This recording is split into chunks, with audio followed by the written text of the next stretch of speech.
Hi guys! Hello, Leo. Welcome dito sa aking channel, Leo. Alamin natin kung ng messages, vibration, gabay energy para sa lahat. Ito ay general reading.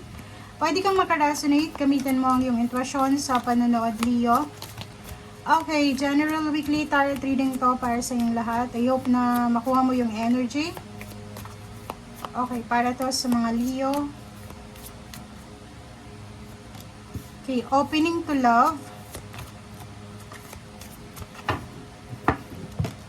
And standing firm. Okay, opening to love and standing firm. Okay, first card natin is standing firm.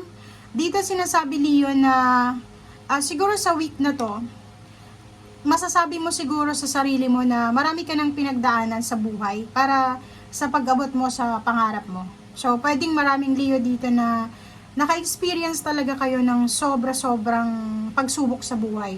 Pwedeng dekada yung lumipas, taon, buwan, araw. Pero nakikita ko sa'yo dito sa linggong ito, standing firm. Secured, stable, firm na firm. Okay? Matatag na matatag. Opening to love, sinasabi dito na this week, handang-handa ka sa kung ano man ang pumasok sa buhay mo. It's either love life, it's either work, business, career, or any opening. Pero, pinaka visible dito, pwedeng relationship siya. If single ka, or pwedeng tungkol to sa friendship na gustong makipagkaibigan sa'yo, or kung ano pa man. Okay? Or pwedeng yung iba sa'yo dyan, matagal na kayong single, or matagal na kayong walang karelasyon. This week, sinasabi ng barahan na handang-handa ka na.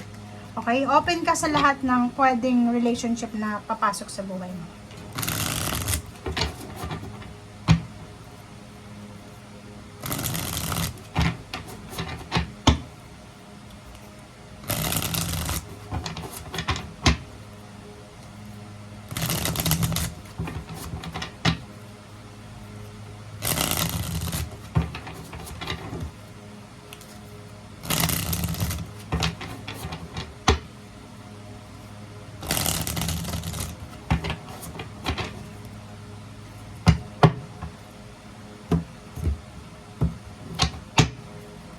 Okay.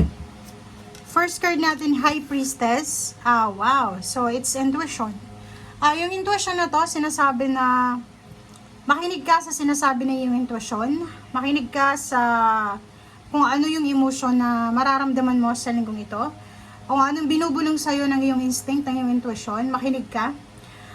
Yung mangyayari sa linggong ito, mayroon siya. May mga possibilities na mayroon siyang lihim or mga hidden na parang message para sa'yo. But hindi mo pa siya makikita ngayon. Pwedeng 2 months from now, 2 years from now, or 2 weeks from now, pwedeng maiintindihan mo, kaya pala nangyari yun sa akin. Kasi ganito, ganyan. Okay? Okay. Queen of Cups. Nakikita ko sa'yo dito, Leo, na if babae ka, mother, daughter, or kung ano pa man, babae ka, parent ka, nakikita ko sa'yo dito na stable, secured yung emotion mo ngayon. Parang nararamdaman mo na, kaya kong i-manage. Manageable yung emotion ko ngayon and feelings. Okay? 3 of Wheels, Leo, and 4 of Wands. Meron ditong Leo na posibleng meron kang binabalak, or hindi lang ikaw, part of family, it's either kapatid mo, kamag-anak, kadugo mo, posibleng magpaplano kayong dalawa para sa collaboration, partnership. Pwedeng magpa-partnership kayo sa pagpapatayo ng bahay, or pwedeng sa business, pag-open ng business, investment, pagta-travel, pwede din. So, kung sino man ito na taong ito, pwedeng magpaplano kayong mag-travel para sa bakasyon, para sa Holy Week, para sa December, parang ganon. Nakikita ko rin sa'yo dito na may partnership na mangyayari. It's either, lang siya, yung plano. Pwedeng planong pagpapakasal, planong pagbukas ng negosyo, planong pagpatayo ng bahay, pagpa-renovate, ganyan, ganito. Okay? Okay, 2 of Swords, and then Zero the Fool. So, nakikita ko sir dito, merong Leo dito na yun na nga, marami kayong gustong simulan. Yung zero full kasi, yung uncertain siya, hindi mo alam kung saan papunta to. Pwedeng may nag-o-offer sa'yo ng relationship, hindi mo alam kung tama ba tong gagawin ko.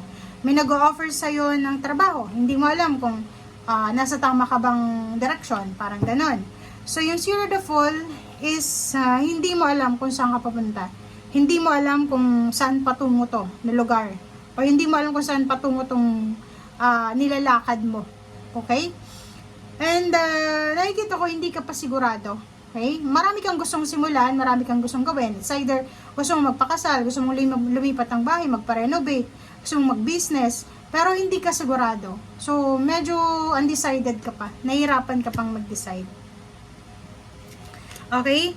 So, 7 of Cups, nakikita ko sa'yo dito na huwag ka daw masyadong mabalisa. Kasi meron ditong medyo confused ka. Sinasabi, huwag kang mabalisa. 4 of Swords, meditate, contemplate, reflect. Pag-isipan mong mabuti, Leo, yung lahat ng mga actions mo. Pag-isipan mong mabuti yung mga plano mo kasi mas maigi na bigyan natin ng maraming oras. Yung mga iniisip natin, huwag mong i-pressure yung sarili mo. Yung sinasabi dito, huwag mong i-pressure. Ikaw lang naman mahihirapan dyan eh. 'Di ba? Leo, 10 of Swords, maraming emotional problems, emotional stressors, triggers, ang posibleng ma-experience mo sa linggong ito. Maayos yung emotion ng iba, but yung iba, syempre, may mga tao na iti-trigger talaga yung emotion mo. Merong ganun eh, 'di ba? Tahimik ka, 'di ba? Yung tahimik yung isip mo, tahimik yung buhay mo, tapos papasok yung mga taong ito para insultuhin ka, para pikunin ka, parang gano'n. So, sinasabi sir dito ng barahan na kailangan mong i-let go. Kailangan mong iwaksi. 'Di ba? Iwaksi mo lahat ng takot na yan, mga triggers, negative emotions, negative thoughts, negativity na hindi mo kailangan para sa mga susunod na journey. Okay? Meron ditong Leo na sobrang workaholic.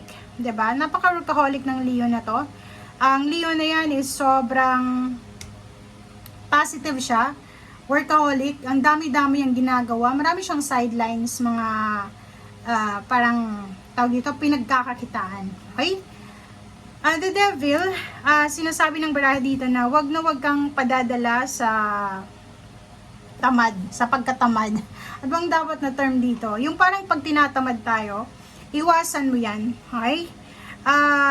Let go, let God, let it flow.